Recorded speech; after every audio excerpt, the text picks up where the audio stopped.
रा रा जोगी जी सारा रा रा। वाह भाई वाह, वाह खिलाड़ी वाह। भैया जस रंगवा ना चिप डालेंगे, भैया जस रंगवा ना चिप डालेंगे। अच्छा। हम जब डालेंगे तो डीप डालेंगे। अरे ठीक डालेंगे, बड़ी नीक डालेंगे। आदिशक्ति फिल्म्स।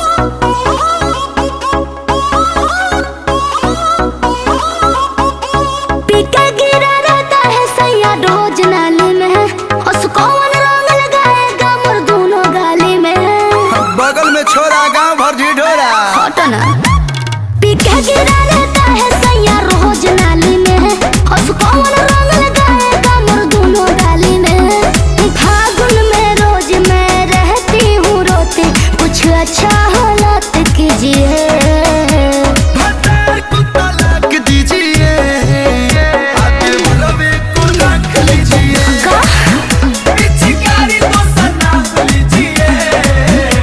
भतार को तलाक दीजिए। सारा रा रा जोगी जी सारा रा रा।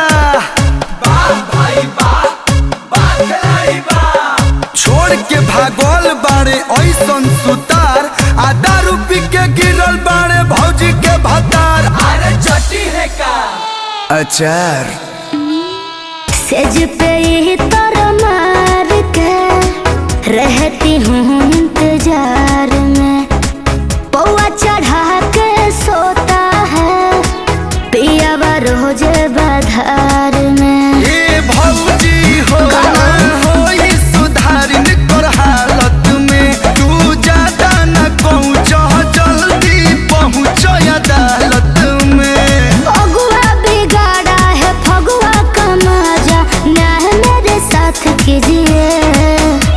भतार को तलाक दीजिए। अच्छा। आते वरवे को रख लीजिए। चुप रहिए। पिचकारी तो सनाप लीजिए। भतार को तलाक दीजिए। सारा रा रा जो गिरा सारा रा रा। वाह भौजी वाह, वाह भौजी वाह। 24 कैरेट सोना के ई बुझतावे घुरा, रेड कलर से भेंट न भइल रह गनी अधूरा। अरे खइले होई है धतूरा ब्याहरा चाह के लाया है, प्यार न तबले किया है। घर के खेतबा बेच के खाली दारू पिया है। छोड़े ना पीना एको दिन ये ना कोनो लायक बाटे, दिही रोजे दर्द बाटे, बेवड़ा मरद ई नालायक बाटे। नामी वकील है कहलो कचहरी में, बोस जी से बात कीजिए। भतार को तलाक दीजिए। अच्छा। देवर